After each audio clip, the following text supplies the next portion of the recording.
class and virtually non-existent for the hostile class, according to June Beek. Without government provisions, wavering and hostile class members only make $3 to $5 per month and must participate in criminalized market activity to survive. Increased black market activity then increases the likelihood of arrest. That's just horrible what these people in North Korea are subject to. You know, it's hard to believe. You know, that they could be so wicked. What it's like, yeah. Towards just absolutely their people. Unbelievable. Yes, it is.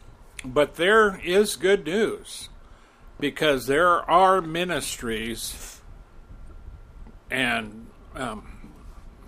we know of them, that help North Korean Christians to smuggle stuff in. We're talking Bibles and food and things. Thank the Lord. Thank God for that. But it's really difficult, and it's really, really dangerous. Now we're moving on. This comes from globalchristianrelief.org. And we're talking about a woman by the name of Suzanne.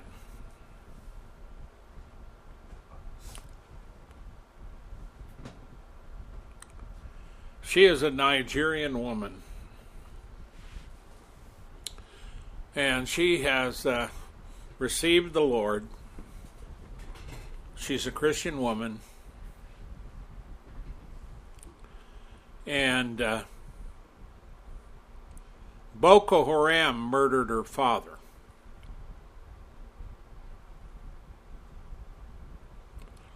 And she herself survived a near-fatal gunshot that left her blind. And when you listen to her story, you know, it's a little window into the struggle and the strengths of those people enduring relentless persecution in northern Nigeria. But it's really gone to a lot of Nigeria. And Nigeria is one of those places that is not friendly at all to those who are Christian. Again, this comes from globalchristianrelief.org. Now, the thing about this woman is she can't see at all. And she has a smile that you wouldn't believe. And in the picture, she has a bright yellow clothes on, a hat on. She can't see, but she has a big smile showing her white teeth. And you can tell she's happy by looking at that picture. Yeah, and my heart goes out to this gal. Now you see, Suzanne and her father tended their, it says, meager crops. In other words, they didn't have a big garden.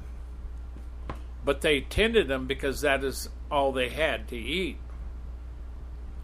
And under the African sun, it was blazing hot.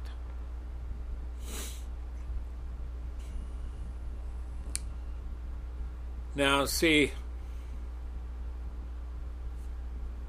they were preparing the land, and her father was gathering kindling to burn the cleared brush.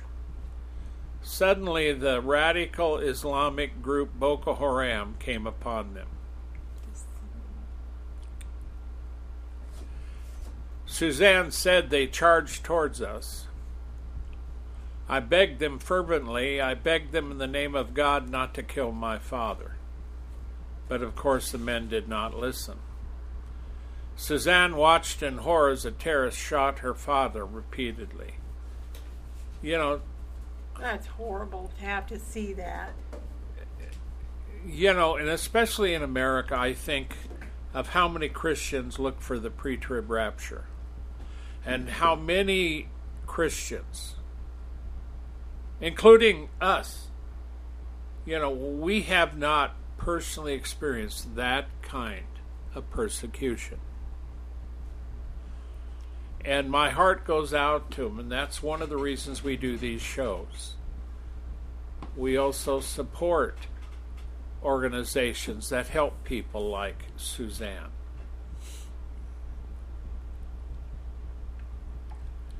Because if you are in a nation like America, it is, let's put it this way, the onus is on you to help those who are less fortunate and those who are persecuted for their faith. So she begged them in the name of God not to kill her father. They didn't listen. They shot him repeatedly. She said, I lifted my hands to the sky and yelled, Jesus Christ, we have no one but you. Have mercy on us. I mean, what would you say? Yeah. You would lift up your hands and appeal to the Lord. The terrorists turned to Susan as one of them lifted his gun to her head. They told her to get her things and come with them. But Susan knew that going with Boko Haram would mean having to embrace Islam and enter a forced marriage and risk never seeing her husband and children again. When she refused, the man holding the gun pulled the trigger. The bullet went in one side of her head, through both eyes, and out the other, and she fell to the ground unconscious. Believing her to be dead, the men from Boko Haram left her beside her father's lifeless body. The two lay in the fallow ground they were preparing to sow. After some time, men and women from their village found the bodies. Shocked and heartbroken, they lifted Suzanne and her father, placed them in a farm cart, and took them away to be buried. But Suzanne felt a thorn prick at her side and suddenly awoke from the pain. Disoriented and unable to see, Suzanne called out for her son as she started feeling pain from the gunshot wound. The villagers, amazed that she survived such a horrific attack, took Suzanne to a hospital for treatment. I'm not dead, she said. God saved my life. Amen. Unfortunately, the doctors weren't able to save her eyesight. Today, Suzanne has no vision and is led around the village by her husband or one of the children. But she survived an unimaginable horror, and her faith is a testimony to her resilience and courage that could only come from God. Yes, amen. And so this experience from Suzanne is a common one for a lot of Christians. Boko Haram is a group of murderers. They're thieves. They steal, kill, and destroy, just like the devil. And brutalize. And brutalize.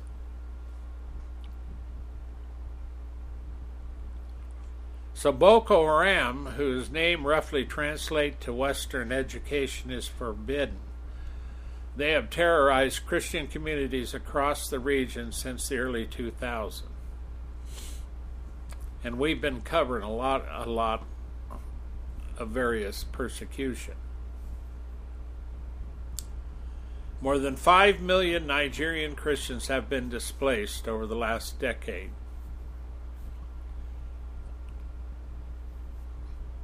The International Society for Civil Liberties and Rule of Law says since 2009, more than 52,000 Christians have been killed, and more than 18,000 churches have been attacked or burned to ashes by Boko Haram.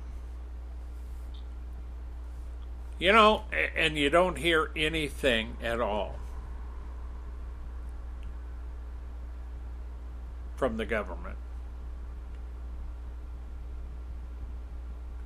You know? Oh, I know. That's sad. They don't care about the Christians. The shooting Suzanne suffered affected not only her vision, but also her hearing and her memory. Nevertheless, through it all, her Christian identity anchors her. She draws daily strength from Jesus' words and the Bible. Whoever wants to save their life will lose it, but whosoever loses their life for me will find it. This verse, she said, establishes a pillar of faith in my heart. So remember, Suzanne and the other Christians,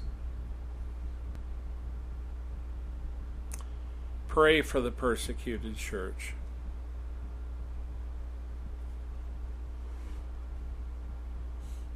Because, today this article is via globalchristianrelief.org.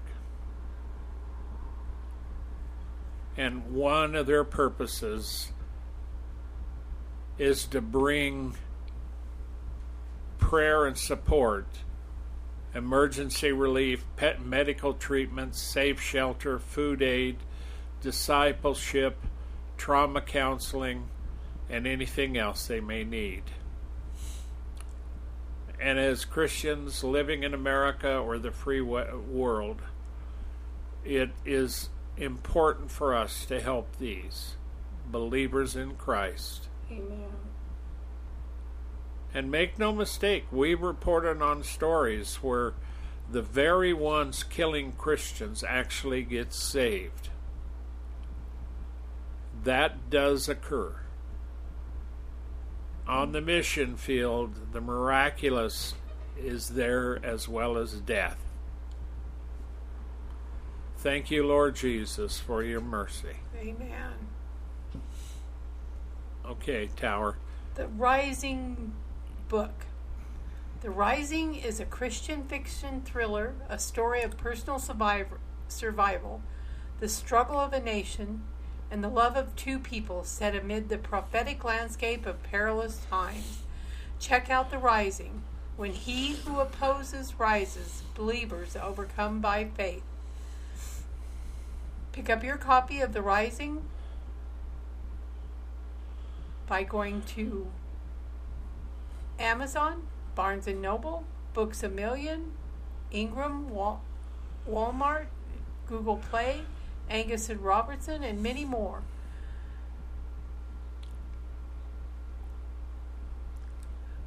Okay. Up front, Worship Road Radio. Now, this actually surprised me because Worship Road Radio, as you might gather, is a broadcasting arena. And it provides worship music. Now that is, if it was in America when I was growing up,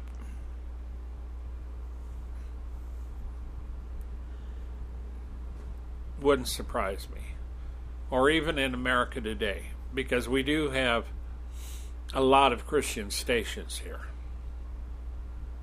But this one is in Canada. And Canada has been violating the rights of Christians in some small way. And since Trudeau is there and the globalist push, it's been more trouble.